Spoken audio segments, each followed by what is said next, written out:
All right, everybody, welcome back to the channel. It is Matty here from Chill TCG, and today we're going to be taking a look at the top 16 deck lists from Chill Series number 46, which wrapped up this past Wednesday. This was actually the first Chill Series tournament where we were playing in the post-rotation format, so the Sword and Shield series block, right? So all the cards from Sword and Shield base set up to the most recent Evolving Skies expansion. Those were all the cards that were legal. I know a lot of you guys have been really anticipating post-rotation, and it was actually a whole lot of fun. It was a completely new format. And in the past, right, when the kind of new sets came out and the format changed slightly, things weren't actually that different, right? But this week, for Chill Series after rotation, there were a bunch of surprises and a lot of things that were just really, really fun to notice. And, of course, we actually ended up doing a top 16 cut this week. So everybody that we're going to be watching or taking a look at their lists, all these deck lists actually made it into our final phase of the tournament, which was our top 16, where they went into a double elimination bracket. So big congrats to everybody who made top 16. Definitely super cool to see. You love to see it. And yeah, I mean, I don't know why I'm still talking. We should definitely just get right into the decks, I think. Let's start at number 16. And if you can see right here, a lot of different decks. There's a whole lot of variants in top 16, so I'm super excited to take a look at all of these decks. If we go down to like top 32, there's even more variants. The format looks entirely different, so that's kind of why I'm super excited to be doing this, but hopefully you guys kind of enjoy the video or whatnot. We'll talk about them all briefly as well. First up, though, we have Raxel GT at number 16. This dude is from Guatemala, actually, so super cool to see a Guatemalan player, participating and also doing well. So shout out to Raxel. Now this is Dragapult Vmax with the Inteleon engine. This was seeing a little bit of play. This was seeing a little bit of play before rotation when Evolving Skies came out and we got quick shooting Inteleon. But honestly, I don't think a lot of people expected it to be kind of a high tier deck going into the post rotation format. However, the first notable sized post-rotation tournament was this last Monday, which was Zach Lesage's late night series, and Henry Brand, actually the current reigning world champion, ended up winning that tournament, and he was playing Dragapult Inteleon. And this was just something that people weren't really expecting, but of course Henry Brand, probably one of the best players in the world, and if not, the best player in the world at the moment, right, winning worlds. And also winning late night series. I mean, he was playing this Dragapult list, and I think it kind of opened a lot of people's eyes to how good Dragapult might be post-rotation. This list is definitely interesting, right? The whole concept here with Dragapult is you're kind of spreading damage around, right? With Max Phantom, we're doing 130 to the active, which is a bit lackluster, if we're being honest, because you're not even two-hit KOing VMAX Pokemon. But we're doing 130 to the active, and we are doing, of course, 50, or we spread 5 damage counters to our opponent's bench, however we would like, which is a really good attack. Realistically, for only 2 energy, it's pretty consistent, easy to get off. We're a Psychic type, which is pretty nice right now as well. Has a really good Urshifu matchup, which was, I think, a big reason why Henry might have played it at the late night series. And might have been a big reason why he won, right? It was a good meta call at the time. But overall, the deck is really good. And we are, of course, running the Inteleon engine. Not complete Shady Dealings engine, as you'll see. We have 4 Shady Dealings Drizzile and 3 quick shooting Inteleon. And that's because the quick shooting Inteleons are so important to this deck. Like I said, kind of the damage from Dragapult is a bit lackluster, but damage spread is just really good in general. With quick shooting Inteleon, if we get 2 or 3 of these on our bench, that's plus 60 damage as well every turn on top of the Dragapult attack, right? So 130 to the active, 50 spread across the bench, and then quick shooting spread across the bench. You can kind of see how this deck's damage potential problem is slightly at least solved by, that was gross, at least slightly solved by Inteleon. You know what I mean? So definitely pretty good. 1 Crobat in here as well. But I think the big key feature of the deck, and I think a main reason why it's so good, is because we're running Crushing Hammers in this list and also Path to the Peak in Marnie's, right? So Path to the Peak Marnie is an extremely good combo, let alone Crushing Hammers. The whole point, I think, here, on top of spreading damage and kind of slowly chipping away at our opponent, is going to be to kind of lock them down, right? Early game, mid game, we're going to hopefully Marnie them, hit some Crushing Hammers, put Path to the Peak in play. And a lot of decks, they kind of crumble, right? When it comes to Marnie, Path to the Peak, and Crushing Hammers. That's just kind of how it is. Hammers is actually quite good in our format right now. I don't know if you recently saw Azul talking about it, Azul GG. He also mentioned that Hammers was quite good in the format as well. So, Hammers has always been a card that goes well with Dragapult because of just kind of how long the matches typically take with Dragapult, right? Because their damage potential isn't that high, so we're kind of slow down our opponent while we slowly chip away at them. But the list is super consistent with the Shady Dealings engine, and Dragapult in general is just a really good card. Everything else in here, though, we do have one Raihan, and I actually think Raihan is pretty good. We're running only one air balloon in terms of tool cards, and a lot of times you'll see XP share with Dragapult, and that might still be the best way to play Dragapult, but I think that Raihan kind of serves that purpose as well. It's searchable with Drizzile, and it's just one of those things where we get that extra energy attachment as well as searching a deck for a card, and I think that Raihan is extremely good in Dragapult, and most of these decks with no real energy acceleration engine, but the fact is that we only need 2 energies to use our main attack, right? So yeah, Dragapult and Inteleon. Honestly, at like the forefront of our format right now, no one really expected it. I didn't put it in my top 10 decks for post-rotation. I just didn't really expect it to be this good, but I definitely think it is a top-tier deck right now. And I believe that Henry Brandt actually beat Shadow Rider in finals, right? So if you're thinking about like, hey, isn't Shadow Rider just like the better Psychic type to be playing right now? Well, it actually, Dragapult beat Shadow Rider in that late night series finals. Here in Chill Series, we're going to see it a couple times here in top 16. It did get 16th place. But as we'll see, there were some other decks that kind of did outperform it here in this 500-player event. But either way, big shout-out to Raxel. Massive shout-out to Raxel. Super, super cool to see it. Next up, though, we have Ueda Hiroto, if I'm pronouncing that correctly, from Japan. And the Japanese players have been just so phenomenal at Chill Series tournaments recently. It's awesome to see. Levited 5 got 15th, and this guy is playing Leafeon. And what you'll notice as well is we are running the Inteleon engine, the Shady Dealings engine, quick shooting. And this kind of bulk here, these cards, you're going to see them in almost every deck. They just make so many decks so much better. Damage spread is so good, as well as being able to just search your deck for any trainer card. Just extremely, extremely good. But Leafeon post-rotation, very similar to Dragapult. Not in the way it does damage, but in the overall consistency of the deck. Running Shady Dealings engine, we can attack with only 2 energies. In some ways, Leafeon is even more consistent, though, with Greening Cell's ability on Leafeon V, and you get to end your turn by attaching an energy from your deck to your Pokemon. So even if you're going first, you can end your turn a lot of times with 2 energies and almost always, right, with 1 energy. So Leafeon is an incredibly consistent deck. It also has really good 2-hit damage potential, right? It's very similar to things like Ice Rider and E-Turn, where we have these Vmax Pokemon that just hit in the 200s or so. Gotta have 1-hit damage potential on a lot of V Pokemon, and 2-hit KO potential on all the VMAX Pokemon, right? So that's kind of the one strategy that a lot of these VMAX decks are kind of going with at the moment, or at least that's kind of the pace of play that they have. Leafeon, though, if you don't know, it has the attack Grass Knot, does 60 damage for each energy in your opponent's Pokemon's retreat cost. Most Pokemon, of course, at the moment have retreat cost of 2. I would say 2 is probably the average, especially among VMAX Pokemon. Sometimes it's even more. Among VMAX Pokemon, it might be around 2 or 3 energy in their retreat cost. So keep that in mind. So 60 times whatever that number is, but we're also running Galar Mine, which we're running 4 of those stadiums, the bread and butter of the deck. And that's going to increase both of our opponents, our Pokemon and our opponent's Pokemon's retreat cost by 2. So that's, if Galar Mine's in play, it pretty much means that Leafeon does an extra 120 damage on top of what it would already be doing. So you can kind of see, we do have some 1-hit damage potential, right? Against things like, I don't know. But there's probably VMAX Pokemon, right, that have a high retreat cost, 3 or 4. And that's where Leafeon is going to be extremely good for sure. And we are running the Inteleon engine, so everything is super consistent. We actually see a lot of 1-ofs in this deck, like Energy Search, Echoing Horn, Phantom Wave, Scoop Up Net. And these are all cards that we can just straight up kind of grab, right, with Shady Dealings. So kind of makes sense. Same with like the 1 Phoebe and 1 Raihan.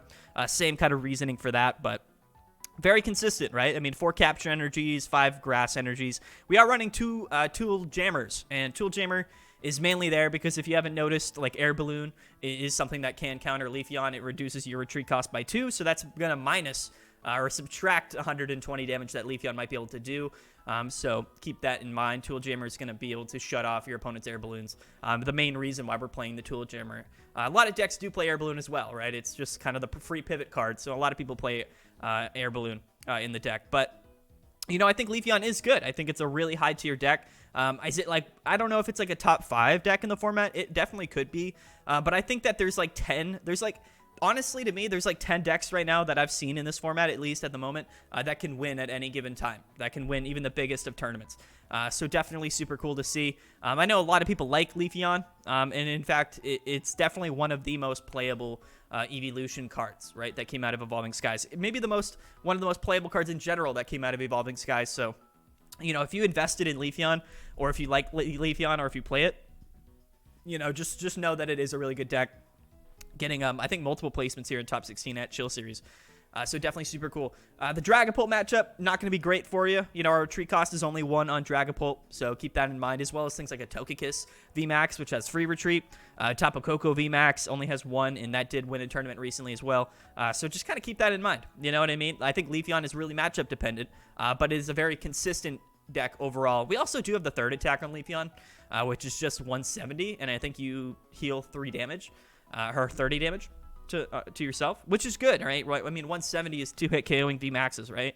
You're not going to get that 1-hit KO potential on V Pokemon like you typically would, probably with Grass Knot, but keep that in mind. We do have a third attack for 3 energies. So Leafeon, very, very good. Extremely, extremely good. We're already 10 minutes into the video. Probably going to talk a little bit quicker about some of these upcoming ones. But at number 14, we have Drake.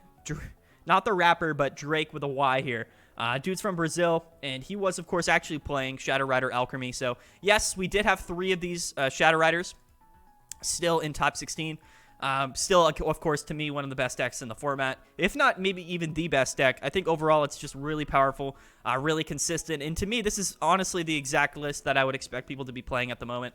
The 4/4 Shadow Rider, great attacker, but honestly a really great engine in its own right, and I think that's the big reason why Shadow Rider is so good. It does massive damage, it's a great attacker, very consistent, but at the same time, Underworld Door is just really good for accelerating those energies. And then we have the 2/2 Alcremie lineup, no more tag teams, no more Gengar Mimikyu, which does kind of put the deck down, I think, a little bit, but now we can focus more on Alcremie. And that is definitely going to give us that 1-hit damage potential. The only thing here with the deck is we're weak to Dark and we're weak to Steel type, Metal type. And those are 2 very volatile weaknesses to have because there's a lot of really good Dark type attackers and a lot of really good Metal type attackers, of course. But, that being said, I think that the deck overall is extremely powerful. Definitely, probably... I mean, it's like a ramp deck. Henry Brand said it best the other day when I was talking to him. It's like a classic ramp deck in other TCG games. It just kind of builds on itself. It does an insane amount of damage. And just absolutely insane. It's just an incredibly, incredibly good deck. We are running 1 Cresselia for Crescent Glow if we do go second, and then we are running an Articuno, a new Articuno, which is super good. This Articuno is great. When we play it from our hand to our bench, we can put 2 energies onto it immediately, and getting more more energy on our board is going to be how we, of course, do more damage with Alcremie VMAX, as well as Shadow Rider. So kind of good synergy there, but everything else in here is pretty normal. Training Court. We have a Phoebe in here as well. So, I mean, it's typical, right? It's typical Shadow Rider business, but it is definitely one of the best decks. So, you know what? Big shout out to Drake. Huge shout out to Drake. All right. And next up is going to be at number 13, Adityo Pramudia. Dude is from Indonesia. Can't pronounce his name. I do apologize. This guy got 13th, also playing Dragapult. So, 3 Dragapults in top 16, and again, I know a lot of people love Dragapult. Also a pretty affordable card at this point, in the game. Very similar list. A couple things here, though, to point out that are different. We do see only 2 Paths to the Peak, right, instead of the 3. We have a Zigzagoon in this list as well, which I do like. Still got Crushing Hammers. But I guess the inclusions here are the Fan of Waves and the Rugged Helmet. So definitely going more on the energy denial in this version of the Dragapult than the previous version. What I do like, though, is the 4 Marnie count in this Dragapult list. And I think we are running a Shady Dealings. The last one might have just been running the straight Quick Shootings. So a lot, slight differences, but you can understand just kind of how these lists are similar in their own rights. You know what I mean? Extremely similar, but definitely this list definitely has a bit more focus on the energy denial version. I think the 1 Raihan is still pretty needed in the deck. I think that overall, Path to the Peak, Marnie, Hammers, all that stuff is definitely really, really good. And I think Fan of Waves has a lot of merit. It's It's I think honestly splitting between Crushing Hammers and maybe putting at least one of Fan of Waves in your deck is honestly beneficial, right? Because it's searchable still with Shady Dealings, but the thing is, against a special energy, it's a guaranteed, and we don't have to flip that coin. Lots of decks are running special energy, so I think Fan of Waves does make a lot of sense, and I also like the one Escape Rope as well, with only 2 boss in the deck. So Dragapult, man, like I said before, Dragapult is definitely a contender. It's one of the best decks in our format at the moment. You can't see it on my screen, but there are four of the basic psychic energies. Everything else, though, extremely, extremely consistent. And it's hard to say, right? Because we're still so early in the format. There's a lot of decks that can really kind of crash down on Dragapult really hard. We saw Umbreon do well in this tournament. That's a deck that Dragapult will definitely struggle with. E-Turn can always come back. There's, plenty of Dark-type decks to be released in the future as well. But I think for right now, at least for the next month or so, I think Dragapult will be pretty well positioned in the format. And since it has an incredible Urshifu matchup, I just think that Dragapult is probably a really good decision. And I don't have too much else to say, right? I mean, it won Late Night Series. It got 3 of them made top 16 at Chill Series, right? So I think Dragapult can definitely be kind of mentioned as a really top-tier deck. Next up, though, we have our man Lucas Oldale from Canada. Guy's an absolute legend. Incredible player. Got 12th, and he was actually playing Sylveon. And Sylveon is a deck that we didn't really see represented too much. We had one at number 30 here, which is definitely really good. Top 32 is super good out of 500. But yeah, I mean, one at 67, so, not a whole lot of Sylveon, but I think that overall also a pretty good deck. It's probably, I think most people can consider Sylveon struggling a little bit with consistency, but the best thing about Sylveon is it has a really good matchup spread, right? We do run Urshifu, we have Moltres as well, and we have Sylveon, right? So I think the best thing about this deck is we do have great attackers that cover both, of course, Psychic, Fighting, and Dark, which is kind of the big 3 at the moment. And I think for that reason, the deck has a lot of merit to it. A couple things that I really like is the Galarian Meowth with Evolution Roar. You might be like, why do you have the Meowth in here without like any Berserker? Why would you even have Berserker in the first place, right? But Galarian Meowth's ability, Evolution Roar, lets you discard a card from your hand to search your deck for Galarian Berserker. But since we don't have Galarian Berserker, we're just discarding cards from our hand, and that has a lot of synergy, of course, with Moltres to get those dark energies in the discard pile. So very clever. Very clever for sure.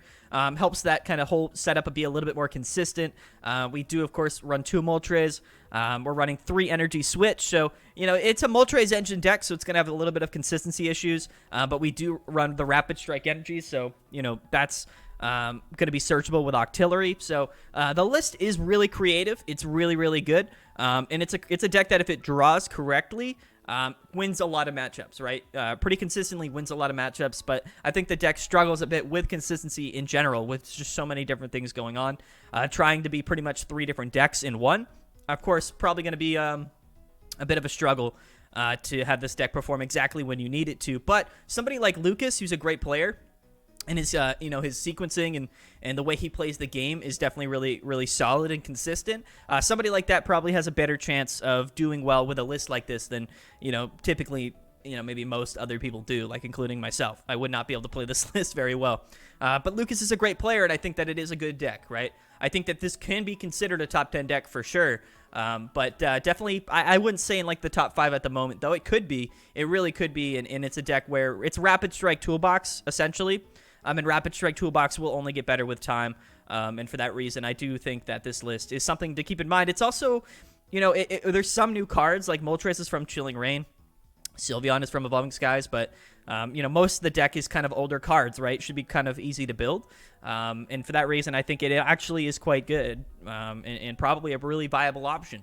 Definitely one of the harder decks to probably learn how to play correctly, but, if you're all about the Sylveon life, then perhaps this is probably not a bad deck to base it off of. I know a lot of people really like Sylveon as well.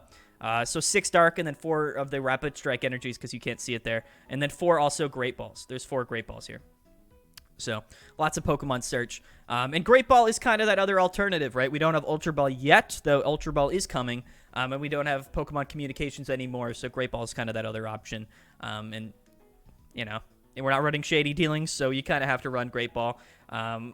If you're running Shady Dealings, you can kind of just run Level Ball, and then that's a bit better because we can just Shady Dealings for like the Evolution Incense or Quick Balls. So keep that in mind. But I think for decks that aren't running Shady Dealings Engine or not Psychic decks where you don't have Fog Crystal, I think Great Ball is probably the way to go overall. But yeah, shout out to Lucas, man. Sylveon 12th. Sylveon 12th out of 500 people. Super cool to see. It really is. This format is just shaping out to be really, really interesting. Number 11, we have Axel Sarmento from Brazil. Also playing Leafeon. So this was our highest placing Leafeon of the tournament. And like I said, I do think Leafeon is a top tier deck. This is a very similar list to what we saw before with less one-ofs, right? So we're kind of not running those one-of random cards through the list that we can grab with Shady Dealings. We're kind of just decided to go with more consistency with still Shady Dealings, and I think that's pretty smart. 4 Gellermide, 2 Tool Jammers. The Energy Search is interesting because we do have Greening Cells, but I think that, again, it's just a consistency card, and if we had space in the deck, which it seems like we did, why not run it? But yeah, Leafeon, like I said, very matchup dependent. I think it's kind of I think it's the exact opposite of the Sylveon deck that we saw, where Sylveon struggles with overall consistency, but has an incredible matchup spread all around the board. Where Leafeon is incredibly consistent, but struggles in select matchups. But I think that both of them definitely are solid. Leafeon, I would say, is a bit above that. I put Leafeon like a top 5 deck right now. I really do. I think Leafeon is super good. But like I said, it's really easy to counter it. Because if Leafeon becomes the best deck in the format, then everyone in the format can just start running decks with low retreat costs. Like, everyone will just play Togekiss, and you'll just get absolutely floored. But yeah, here we go. Leafeon. And I think this is a really great base list. Like, a really good core to build your list off of. You can change things here and there, but this has everything that you need. This is perhaps the most consistent Leafeon deck that I would potentially wager to say, you know what I mean? I can't really think of a way to play Leafeon more consistently than this, but I do really like it, and I like Leafeon. What was it, 11th? What did Axel get? Yeah, 11th. So out of 500 people, Leafeon got number 11 in the tournament. It's just one tournament, so this isn't kind of the end-all be-all. We have, plenty of more tournaments every week in this new format to take a look at what decks do well, so it'll be interesting to see how the format evolves. But for this first one here, Leafeon getting 11th, definitely not very bad at all. Next up, though, we have Gabe Baptista. Gabriel. I got 10th from Brazil. And this dude was playing Suicune and Teleon. This is what kind of... Okay, so this is what Limitless says it is, right? And the logo, you guys can't see it. It says Suicune and Teleon. But Suicune and Teleon here on Limitless pretty much means Ice Rider with a high count of Suicune. And you'll see that, right? And really, there's 2 ways to play Ice Rider. One of them is with kind of an emphasis on Suicune, where the other way would be to run maybe 1 or 2 Suicune with a 3-3 Ice Rider lineup. But Suicune V is one of the best cards in our format, right up there with Zacian as an incredibly good 2-prize attacker with a great ability. Goes extremely well in Ice Rider as well. But this is a list that we also saw win, right? I think it won... what did it win? I think it won Pog. I think this was the list that won Pog, which is just Ice Rider with a high count of Suicune, right? So I wouldn't call it a Suicune deck, but I mean, it is kind of. It's just Ice Rider, really, with a Suicune tech. But Ice Rider is still one of the best decks in our format. Definitely a top 5 deck at the moment. And there's other ways to play Suicune as well, which is kind of why I'm not calling it Suicune, because there is another Suicune deck that is focused around Suicune mainly. But Ice Rider with Suicune, extremely good. We still got the Path to the Peak thrown in here. Only 2, and this is interesting, right? Because the thing is, like, Ice Rider, like Suicune and Crobat have abilities, so you don't want to run like a super high count of Path to the Peak because we can't actually get rid of them in any way. But Path to Peak is still extremely good, especially, in Ice Rider. We have Melanies, we have a Raihan, which is interesting.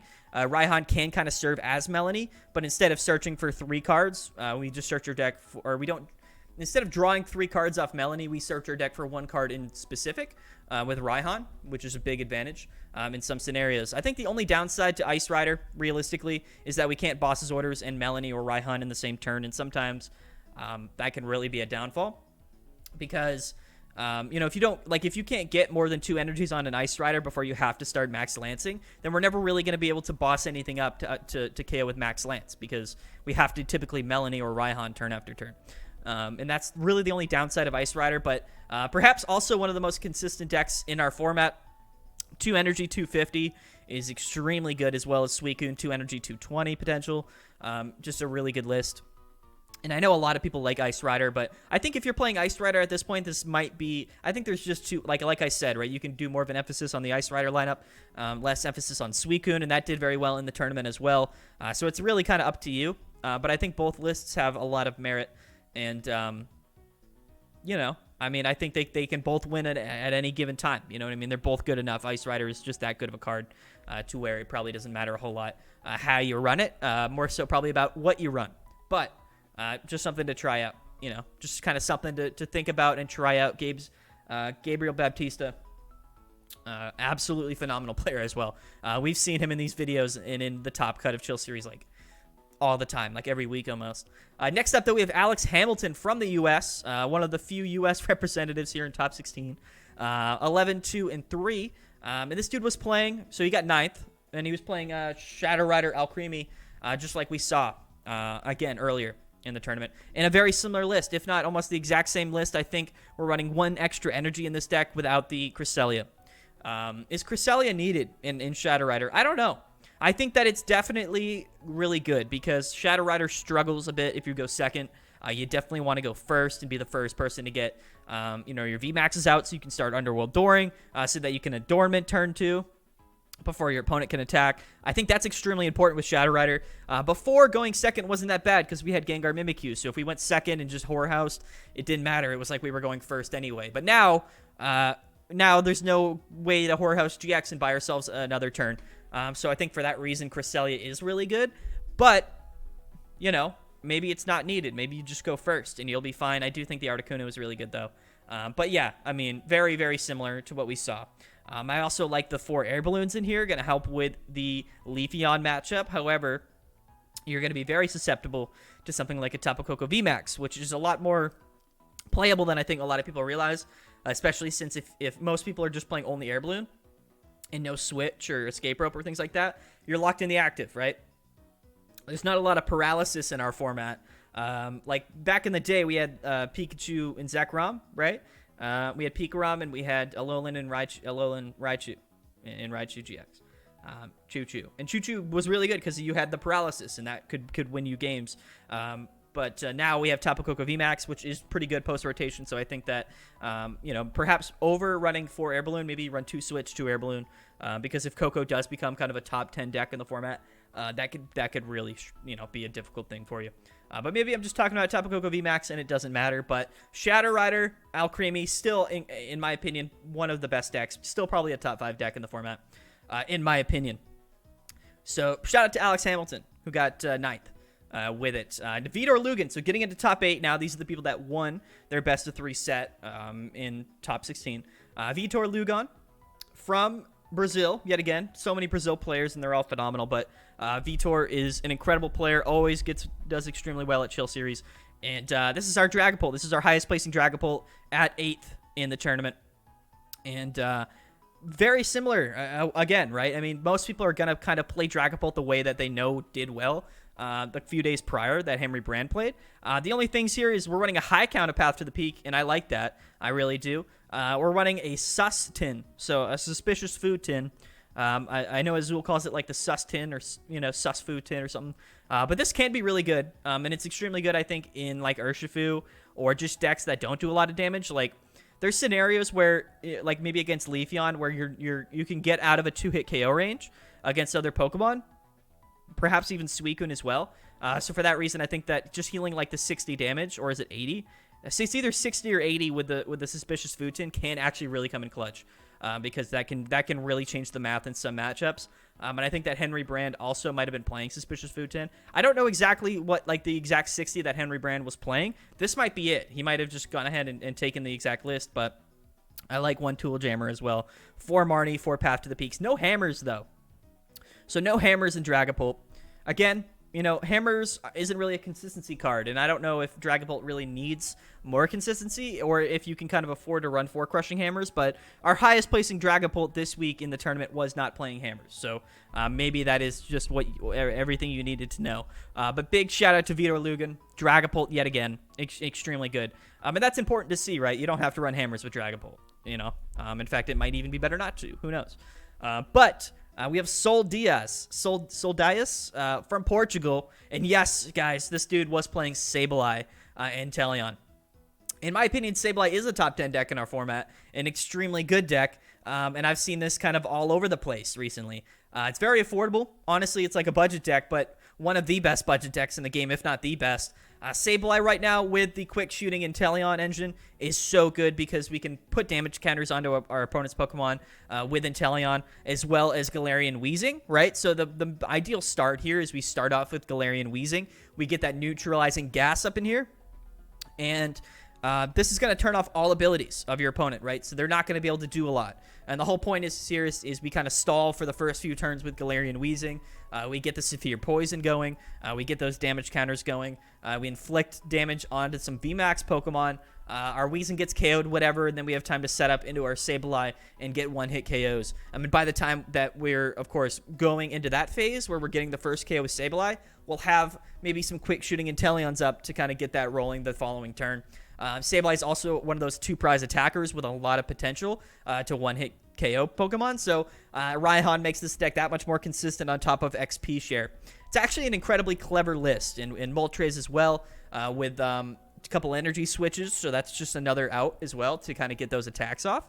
I really like the list. In my opinion, though, this actually is one of the best constructed decks in Standard right now. I think it has a lot of synergy. I think it works extremely well. It's consistent, and I think that Sableye I think this might be like top 5, top 10. Like, it's definitely a super solid deck. I expect more people to be playing Sableye as time goes on. And if you don't want to spend a lot of money on some of these VMAX decks or a lot of new cards, this is the deck for you. Just learn how to play it. Watch some videos, kind of figure out the sequencing with the deck, and I think that you can have a lot of success.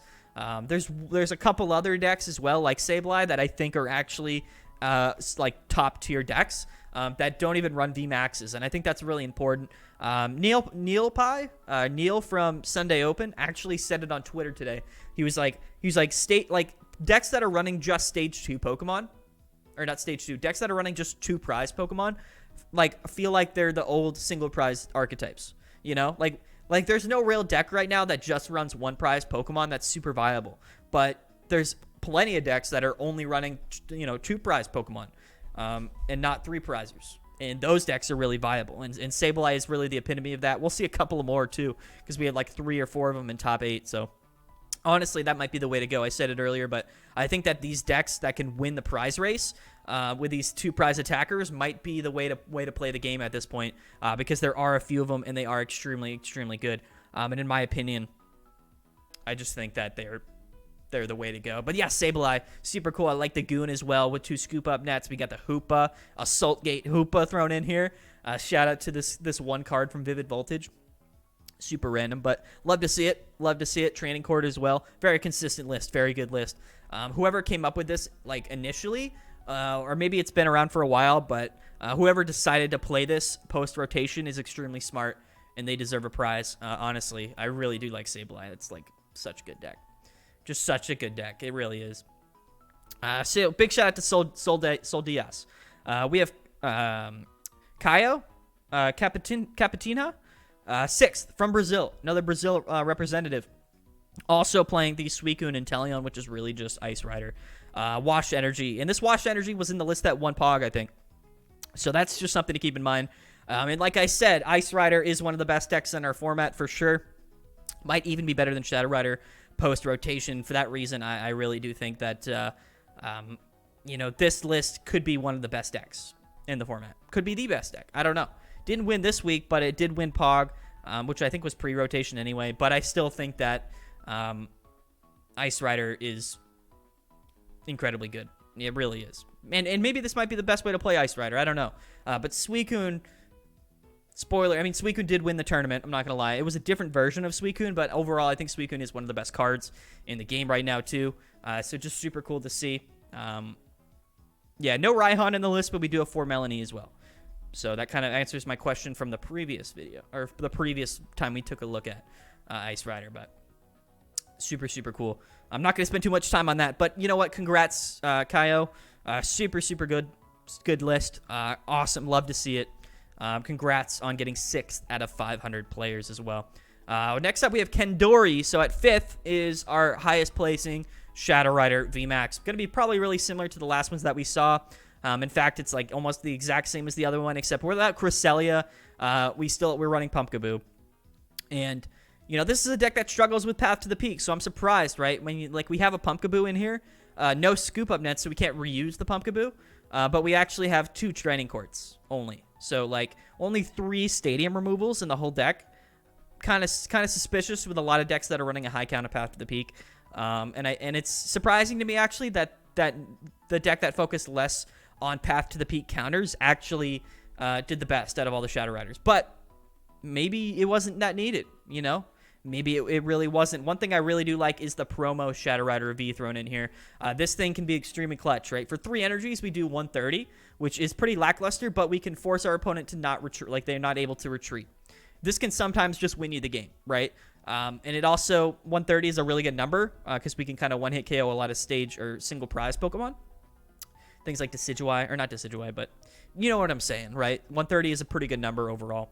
Finish off a lot of KOs. So I like the promo Shadow Rider V. That first attack is also pretty good as well. Yeah, I mean, Shadow Rider all creamy. Definitely one of the best decks in the game right now. It's not going to go anywhere for a while. It's just, Shadow Rider is just so good. It is like the quintessential just ramp up deck. Just flood the board with energies and just do incredible amounts of damage. That's really what the deck's all about. But it does it well, and it's a very effective strategy. All right, getting into top 4 though. Shout out to Kendori, actually from Japan as well. So incredible player. Number 4, RiponZero. This dude is actually from Puerto Rico, and this is Ice Rider. This is like proper, just straight Ice Rider, I think. And you see that Limitless classifies it differently because we're running a 3-2 lineup of Ice Rider and only 2 Suicune, but effectively the exact same deck. We are running 4 Path to the Peaks here, and I think this had a really big part in him doing that well. I think if you're running Ice Rider, you should run at least 3, maybe 4 Path to the Peaks. It's just a game-winning card. Just incredibly good. We do see the one Raihan on top of the Melanie as well. Again, I don't see there's a downside to doing that. They're effectively the same card, but just slightly different. So, you know, I think overall Melanie's probably a bit better, but I think one Raihan is also fine. In some scenarios, oftentimes even better. But yeah, here we go. It's Shady Dealings. How many decks did we take a look at today that are running Inteleon Engine? Like, it might have been almost every deck other than Shadow Rider, like, that was running this Shady Dealings Inteleon Engine, right? I mean, it's just that good. It makes decks that much more consistent since Level Ball was printed. This whole engine here is just, it's just the way to play the game, I feel. And I also like 2 Capture Energy. Excuse me, in the deck. I think 2 Capture is correct. We saw that Wash Energy earlier. Can be really good, but I would say that Capture Energy is probably a little bit better for consistency purposes. But here it is. Here it is again. Ice Rider with Suicune. Ice Rider, baby. You gotta love it. You gotta love it. I mean, if I had to pick one deck right now that was actually the best deck, I might pick Ice Rider, but I also might pick the deck that we're about to take a look at next. But before we do that, big shout out to RiponZero. Massive shout out. Next up, we have the legend himself, Daiichi Shimada, one of the best players in the world. I got 3rd here at Chill Series, and I think he would have made finals, but I think in his top 4 match, he got really unfortunate because the matchup that he played, I think, is honestly a winning matchup, in my opinion. So I think he just got a little bit unfortunate in that set. But Daiichi was playing, and this is actually my favorite deck in the entire format right now. Just super basic, super clever. You can't see it, but there are 12 basic metal energies here. Now, this deck is just straight up Zacian Zamazenta, and we are running Oranguru Rotom Phone Engine. I had a chance to play this deck. I tested it out the last day or 2, and is actually my favorite deck to be playing post-rotation. The reason for this, though, the reason I really like this list is a couple different reasons. Rotom Phone Oranguru is actually a really consistent engine. The reason it's even better, though, in a Zacian deck is because of Intrepid Sword. And Oranguru and Zacian actually have a really good consistency in general between Primate Wisdom and Intrepid Sword. But I think that this deck kind of goes all in and does focus on Rotom Phone as well. If you don't know what Rotom Phone is, you look at the top 5 cards of your deck, put one on the top of your deck, and then shuffle the other ones. Incredibly good. So With Primate Wisdom, we get to switch a card in our hand with the top card of our deck with Rotom Phone. Super, super good. So it's kind of like Jirachi back in the day, but for any card, right? Like we literally Rotom Phone, grab whatever card we want off the top 5 cards of our deck, and then put it into our hand with Primate Wisdom. Honestly, a really consistent combo. Goes extremely well, though, with Intrepid Sword with Zacian, because with Zacian, we end our turn, but we draw 3 cards. And if any of those are Metal Energies, we put them onto Zacian. So you got to think about the main combo here is, like, we can attach for Zacian, like, on our first turn. We attach to Zacian. If we have an extra energy in our hand, we can Primate Wisdom that on the top of our deck and guarantee that we're going to have at least 1 energy off the Intrepid Sword and go into turn 2 with 2 energies already on our Zacian. If we also have the Rotom Phone, we can switch that energy in our hand with another card off the top 5 cards of our deck that we might need, put that into our hand, put the energy on the top of our deck, and not only do we get that card off the top 5 cards of our deck back into our hand, but we also get that guaranteed energy off Intrepid Sword with Zacian. So, extremely good. Zacian is a really good Pokemon in general because it does 230 damage and has 220 HP. We're running 4 Cape of Toughnesses, right? So, that puts us up to 270. Not a lot of Pokemon in this entire game right now because E-Turn's not very popular that are hitting for 270. So, we're literally 2-hit KOing VMAX Pokemon, but they're 2-hit KOing us. And we're just going to win the prize race every time. Not only that, but we do have 2 Zamazentas, which just auto-win some matchups. Because, of course, there's a lot of VMAX decks. Like, that's kind of what the format is. So, being able to not only discard special energies with Assault Tackle, but do 130, pretty consistent damage, and be immune to VMAX is just so good. Not only that, but we're Metal type. So, we resist Grass. So, we're resisting Leafeon.